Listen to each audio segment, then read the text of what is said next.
Bom dia, pessoal.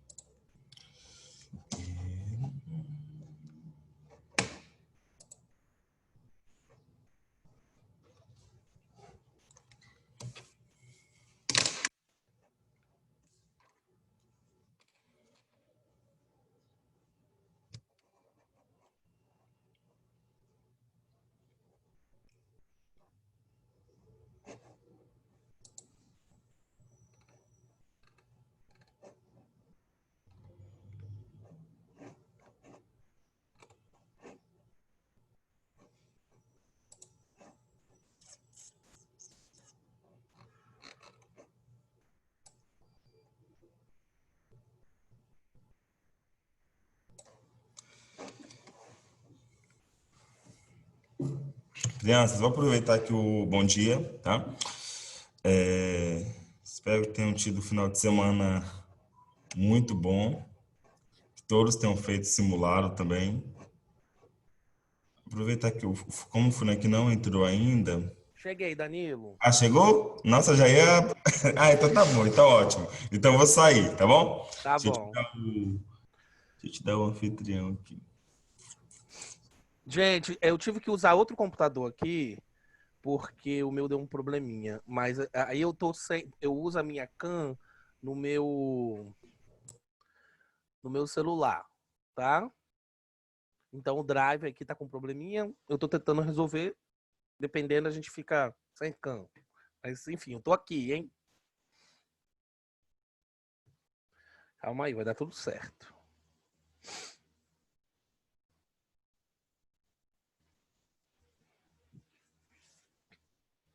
Bom dia pra vocês.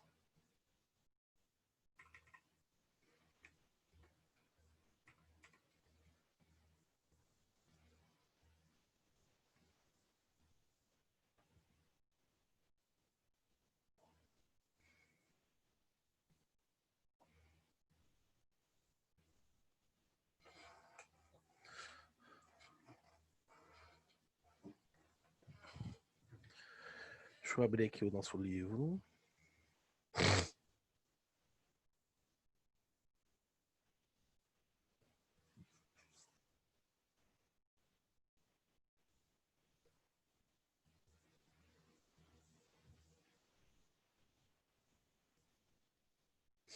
Página 61, gente.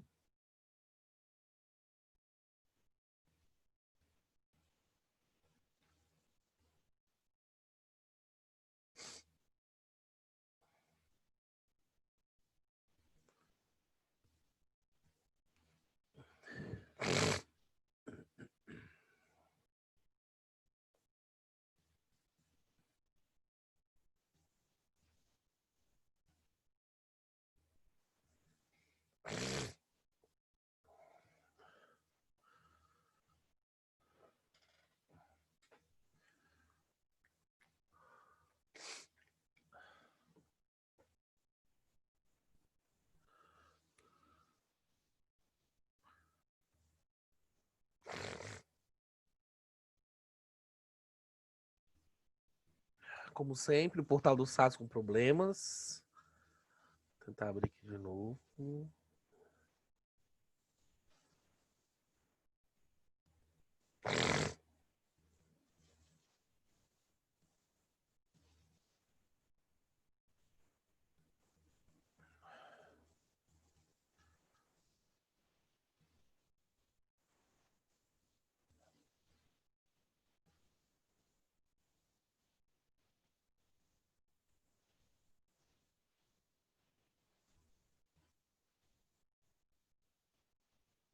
Deixa eu ver se eu consigo ligar minha câmera aqui. Peraí.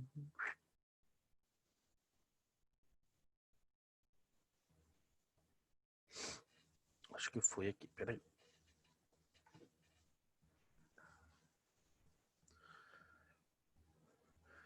O site não tá entrando, como sempre, né? Você tá querendo tentar umas 5 vezes para entrar. Meu computador com problema de RAM, não tá identificando a RAM. Liguei hoje de manhã e ele. Sabe quando dá aquele problema de RAM que ele fica. Liga e desliga. foi o que aconteceu.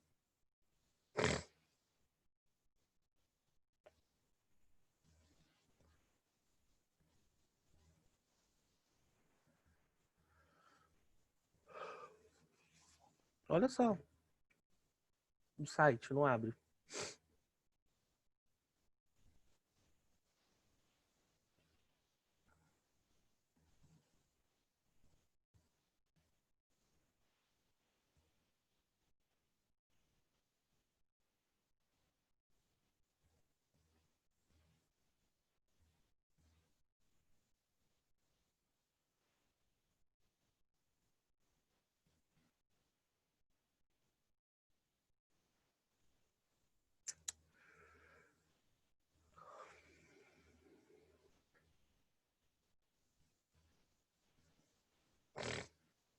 Agora foi, depois de 2 horas.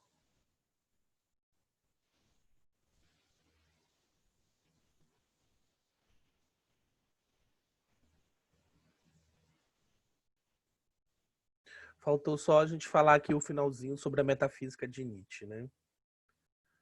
A crítica, né? O que ele entendia. Então vamos lá, gente. Página 61 do nosso livro. Tá? Todo mundo entrando ali.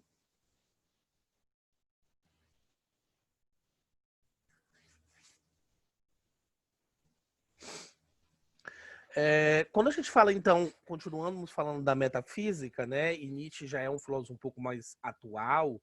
Ele vai estar escrevendo sobre o seu pensamento, principalmente através do século XIX, né? Ele morre no final do século XIX. Ele vai entender que quando a gente compreende a metafísica e essa metafísica relacionado ao pensamento platonista, no entendimento de Nietzsche, todo o conceito de metafísica sempre vai retornar aos preceitos platônicos, ok? Então, o primeiro ponto de partida, ele fala o seguinte, olha, falamos de metafísica, falamos da busca da verdade através do diálogo, falamos da construção do conhecimento através desses preceitos, né, da conversa, do debate, entendemos que quando relacionamos o conceito de metafísica à ideia platônica, retornamos sempre à ideia dessa questão da dualidade, enfim, daquilo que a gente sempre valoriza em relação à metafísica. Nietzsche acredita que o conceito do dualismo platônico entre o mundo inteligível e sensível, que ele fala disso todo o tempo inteiro, né? Ele vai dizer que isso é uma crença ilusória, tá? Que isso não existe, ou seja, é uma ilusão e ela é criada pelos seus pensamentos psicológicos, mas que é uma mentira que foi inventada para, de certa forma, tentar dar um pouco de sentido ao nosso mundo caótico. É isso que ele fala. Ele fala assim, olha, essa metafísica, e para ele toda metafísica remete a Platão, à dualidade platônica, e ele fala assim, olha, essa ideia do mundo sensível, mundo inteligível, na verdade foi uma invenção para tentar trazer paz ao pensamento do ser humano. Foi uma invenção para tentar trazer um controle ao indivíduo, para que ele fique tranquilo, de boa, e aceite os problemas que estejam ao seu entorno. Ok? Então, de certa forma, ele critica muito essa questão e os preceitos do pensamento platônico. Então, ele fala que o ser humano, com essas necessidades psicológicas de encontrar a verdade, ele cria uma espécie de auto-engano. Ele aceita aquilo ali e fala, tá, ótimo, de boa, né? Então, quanto mais o ser humano vai se iludindo com essa ideia do mundo perfeito, do inteligível, de Platão, ele vai desvalorizando o mundo em qual ele vive. Então, essa ilusão metafísica, segundo Nietzsche, nega a realidade, nega a vida como ela é. Nietzsche chama essa atitude de negar a realidade, de não aceitar as coisas como são estabelecidas, de niilismo, tá? Então, o niilismo é uma outra face do platonismo, né? E superar esse niilismo, superar essa tentativa e essa ideia, né, de não aceitar essa ilusão platônica, né? de certa forma, admitir que não há sentido nisso e que realmente a vida é imperfeita, que ela não é perfeita, que ela se constrói de outras formas, ok? Então, ou seja, aceitar e tentar mascarar os nossos problemas, Nietzsche vai chamar essa atitude de uma atitude niilista. Deixa eu marcar aqui.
Falar de Nietzsche é algo assim um pouco complicado. Então eu separei um videozinho aqui pra gente, para que a gente possa nos aprofundar um pouco mais no pensamento nietzschiano, ok? Já marcaram? Vou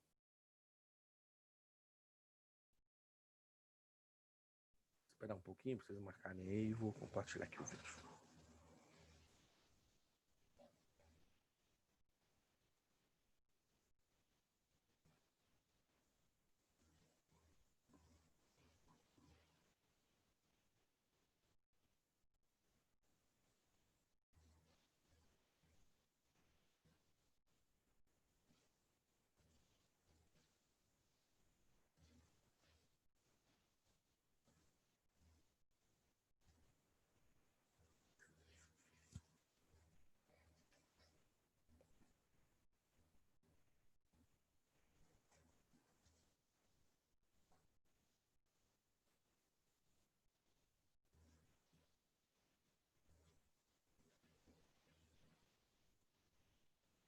Passando, hein?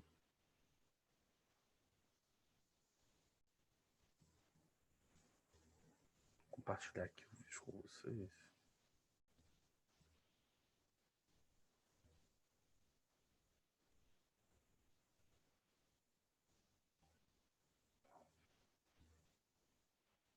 Fortaleça o corpo inteiro sem sair do lugar e sem sair de casa. A plataforma vibratória que simula a ação de caminhar, trotar e correr. É só...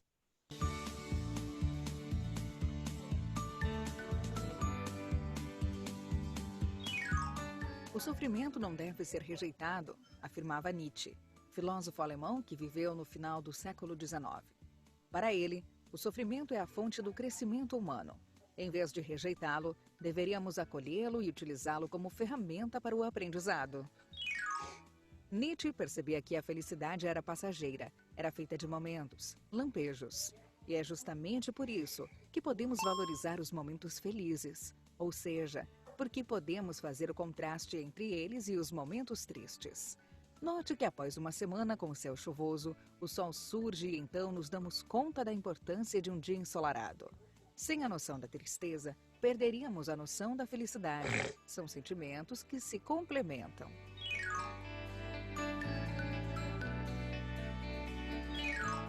Quando nos deparamos com o sofrimento e em vez de acolhê-lo, de observá-lo, de aprender com ele, fugimos, nós acabamos adotando um estilo de vida que faz com que tentemos escapar da própria realidade. Tentamos nos anestesiar comprando o que não precisamos, frequentando festas mesmo sem vontade, ingerindo álcool ou medicamentos que disfarçam a química do sofrimento. Em vez de rejeitarmos a dor, devemos aprender com ela e então superá-la. Não existe um caminho totalmente livre de dor. Então, Quando ela surge, seja por uma perda ou um fracasso, precisamos vivê-la e aprender a superá-la. A superação da dor, e não a fuga, leva à felicidade. Nietzsche thought that we should look at many of our problems like gardeners. Now, gardeners come across a lot of plants with very ugly roots. If you take this one, I think it's a particular monster. Look at that, fairly ugly. But what gardeners are able to do is to cultivate something that looks initially very ugly into something very beautiful. Look at this, rather stunning. And Nietzsche thought this was a kind of metaphor for what we should do in our own lives. That is, take situations that look initially very horrible, very dark, and grow out of them something beautiful. There's something very uplifting about Nietzsche's botanical view of our problems. Even our most negative, ugly, dark feelings can be cultivated to produce something fruitful, but it's entirely up to us to make this happen. Envy, for example, might just lead to bitterness, but could, if properly trained, spur us on to compete with a rival and produce something wonderful. Anxiety might make us panic, or it might blossom into an accurate analysis of what's wrong, and so to peace of mind. And that's why Nietzsche wished misfortune on his friends, because he believed that hardship was a necessary evil out of which, if these friends were skilled, they might be able to harvest beautiful things.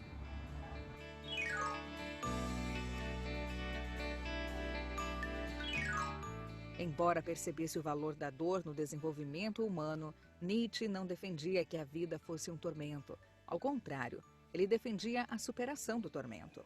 Defendia também a busca pelo contato com a natureza e a tranquilidade.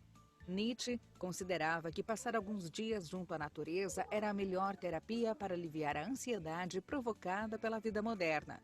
Sentir o cheiro da terra, ouvir os sons da natureza, são coisas que nos deixam à vontade. O excesso de trabalho, a necessidade de usar certas roupas, de usar um determinado vocabulário, de cumprir horários, são obrigações que deixam de existir quando estamos em meio à natureza, pois ela não nos julga e não nos cobra nada. Em outras palavras, na cidade nós precisamos representar papéis, pois nos preocupamos com a opinião dos outros. Em meio à natureza, podemos ser nós mesmos. Não temos que nos preocupar com aparência, cultura, bons modos. Só precisamos nos deixar levar e viver o momento com tranquilidade.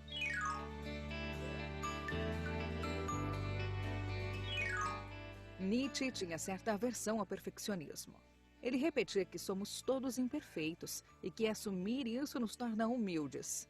Pessoas perfeccionistas perdem muito tempo observando erros, culpando a si mesmas e culpando aos outros em vez de construir.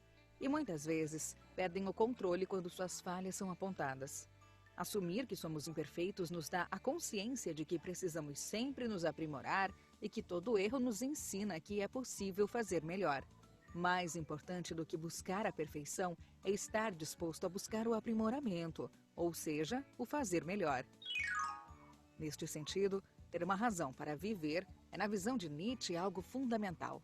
Quando perdemos nossos objetivos de vida, o cansaço e a desorientação nos dominam. Nessa situação, frequentemente somos tomados pela sensação de que trabalhamos muito para nada. É importante ter uma meta clara, algo que dê sentido à nossa vida tanto nos bons momentos quanto nos maus, e que nos ajude a levantar da cama todos os dias. O primeiro passo para se ter essa consciência é pensar qual a vida que se quer viver, onde se quer chegar. Uma meta de vida não precisa ser nada excepcional ou que impressione os outros. O importante é que nossas metas sejam coisas que façam sentido para a nossa própria existência e que sejam claras. Nietzsche afirmava que o problema de muitas pessoas insatisfeitas com suas vidas era o fato de não pensarem sobre a vida que gostariam de ter e não transformar isso em uma meta. Se temos uma razão para viver, todos os nossos esforços deixam de ser atividades penosas e cansativas e se tornam passos que precisamos dar em direção à nossa meta. Ele era quase um coach, Nietzsche, né, gente? Esses coaches que nós temos hoje aqui, que aceitam e que... Mas era interessante, ele não tinha um pensamento assim tão negativo, né? Ele só não concordava com aquela questão de tentar buscar uma resposta que camufle a verdade, né? Então, o que ele queria era que a gente encontrasse as nossas verdades, encontrasse as nossas dificuldades e que a gente aprendesse com elas. Ele valorizava muito isso, ok? Vamos fazer aqui a correção essas atividades? Deixa eu só pegar aqui um...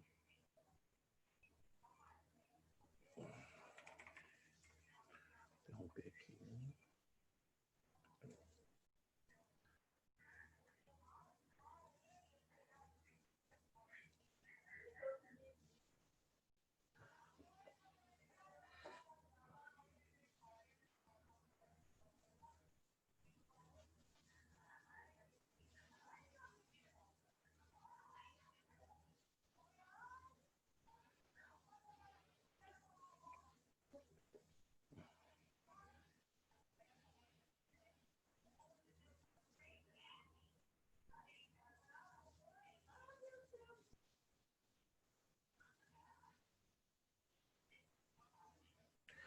A primeira pergunta que nós temos aqui em relação a... Espera um pouquinho, não é aqui, não. Aqui. A primeira questão que nós temos aqui fala assim, como que David Hume explica a origem das ideias, né? Que é a primeira questão ainda lá na página 61. Vou compartilhar aqui com vocês, a gente vai fazendo juntos aqui, peraí.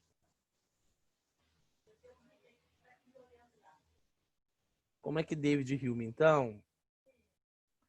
Peraí, deixa eu achar aqui. Ele nos questiona, né? Como David Hume explica a origem das ideias, né?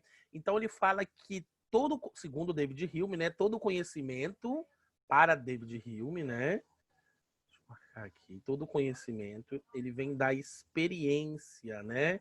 Então, de certa forma, as ideias, elas são o quê? Elas estão relacionadas, ou seja, as ideias são uma cópia dessas impressões, tá? Então, os conhecimentos vêm através da experiência e através da experiência que nós adquirimos as nossas ideias e encontramos a nossa expressão e os nossos conceitos como um todo, ok?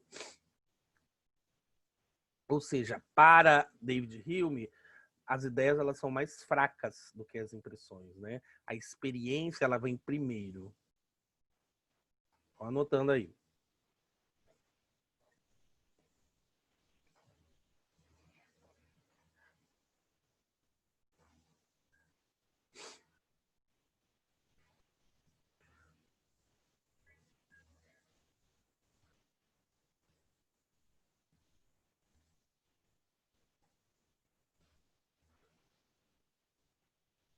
E aí, a número 2 nos questiona assim, né? Por que o conhecimento da metafísica é impossível?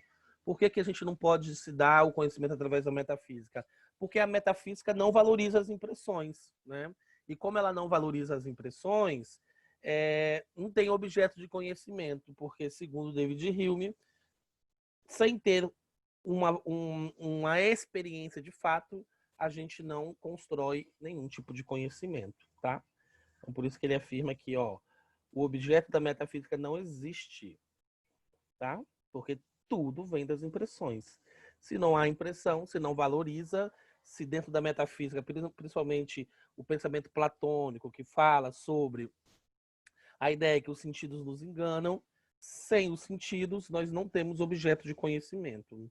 Logo, nos falta alguma coisa aqui.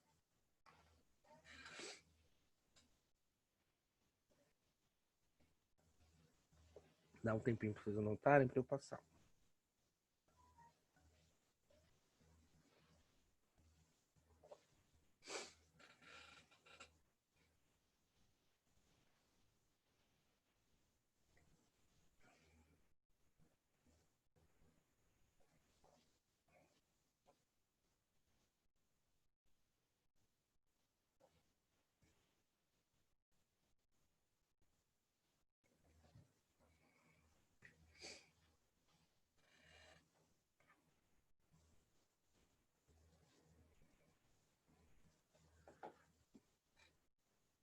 Pagar aqui, tá, gente? Esses dois.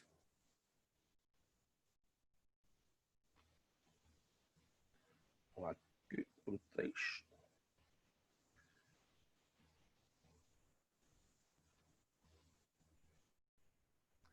A questão número 3 fala assim, qual é a crítica que Hume faz às noções como substância e o eu, né? Que crítica é essa que se estabelece aqui? Então ele fala que são apenas nomes que se referem a um conjunto de qualidades e impressões. Ou seja, não vai além do que isso. Ou seja, para aí na ideia e no conceito de apenas ser um nome, não vai além disso. Tá? E a questão 4 fala quais são as condições para o conhecimento segundo Kant. Então, primeiro, para que a gente tenha estruturado um conhecimento, nós temos que formar na nossa mente aquilo que ele chama de experiência, né? Ou seja, as estruturas inatas, elas têm que se relacionar com as experiências sensíveis. Só assim a gente pode adquirir conhecimento. O conhecimento, então, só vem através das experiências, ou seja, o que é inato se junta com a experiência sensível, formando assim o conhecimento. Sem ela a gente não teria.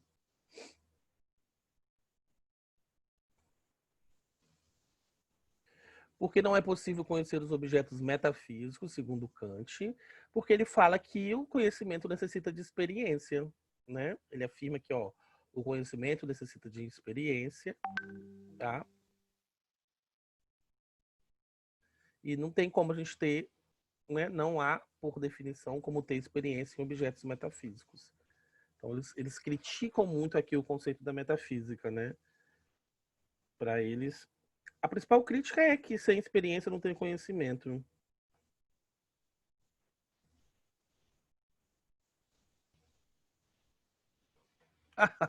Bruno Baldi está pedindo para entrar agora.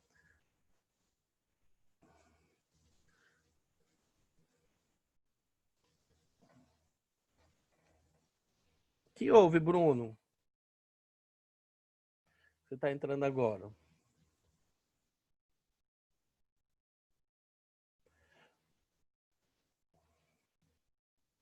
A número 6 faz. Qual é o sentido de dizer que a metafísica é uma ficção, segundo Nietzsche, né?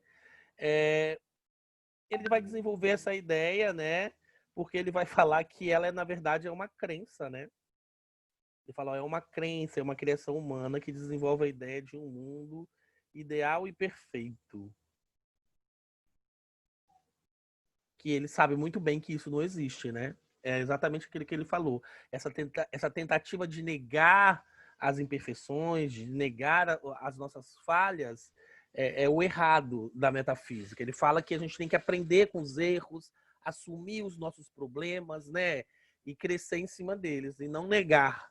E aí ele fala que a metafísica, ela nega os nossos problemas. E esse não é o caminho, né?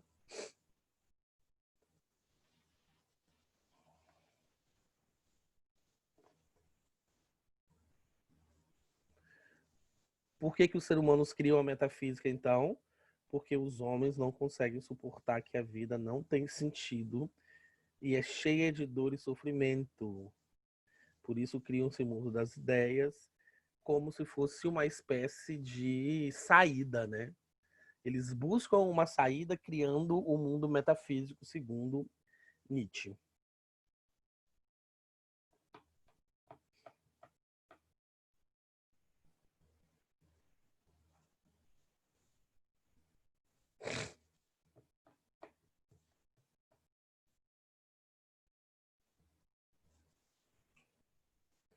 Qual a relação entre o niilismo e o platonismo, segundo Nietzsche, né? Ele vai falar que é o mesmo sentido.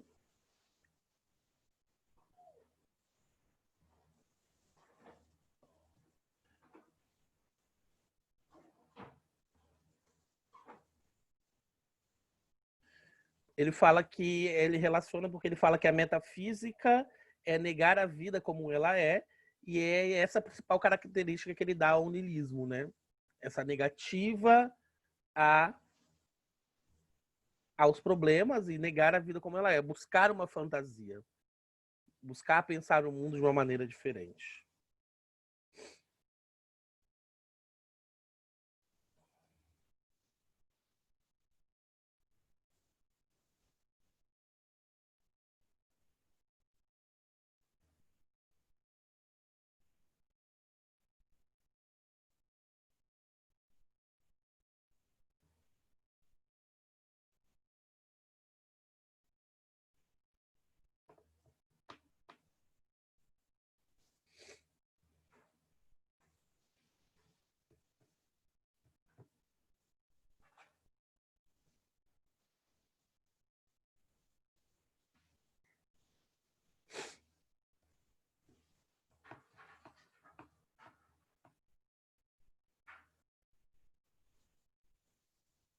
Dá um tempinho para vocês anotarem aí.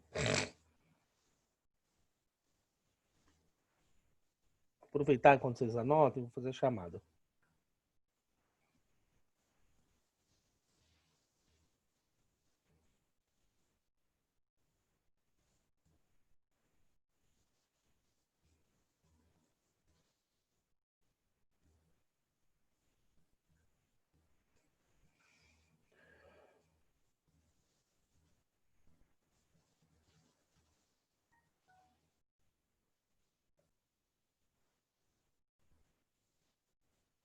Caiu, Emanuel. Não, é porque assim eu posso responder a chamada, porque eu tô pelo computador, aí eu não consigo falar pelo computador. Tá. Amanda Guedes. Amanda Oliveira, desculpa. Tô aqui. Amanda Guedes. Bubaque. Ana Cláudia. Presente. Ana Júlia. Presente. Bóbio. Bruno. Bruno entrou aí. Camila. Presente. Camille. Camille Casagrande. Cíntia.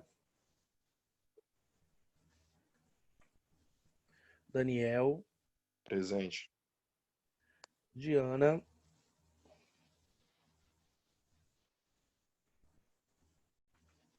Manuel tá aí. Flor.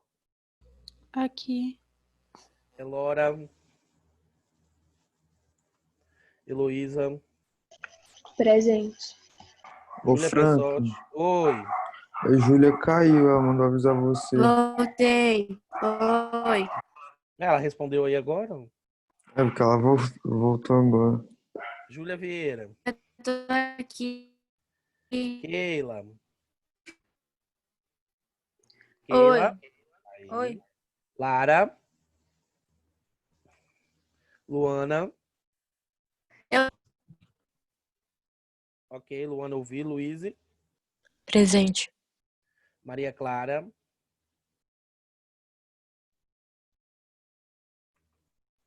Matheus Marchiori. Alô, presente. Matheus Vitor. Monique. Monize. Murilo.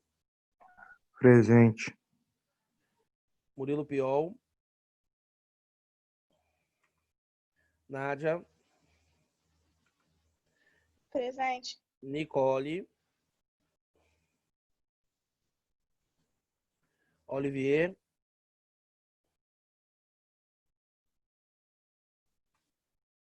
Rafael. Hoje o povo ficou dormindo. Sara. Presente. Vinícius. Yuri. Yuri tá aí que eu sei. E Liza. Presente. Ok, Yuri, te dei presente, ok. Gente, e as objetivas aqui, então, do nosso livro seria a letra A e letra D, ok? Desculpa aí com o probleminha, né, que nós tivemos hoje, atrasamos um pouquinho, porque eu tive um probleminha com o computador, mas depois a gente resolveu, depois deu tudo certo, tá? Semana que vem, então, a gente já começa com o capítulo 11. Um abraço a todos vocês, tá? Tchau, tchau.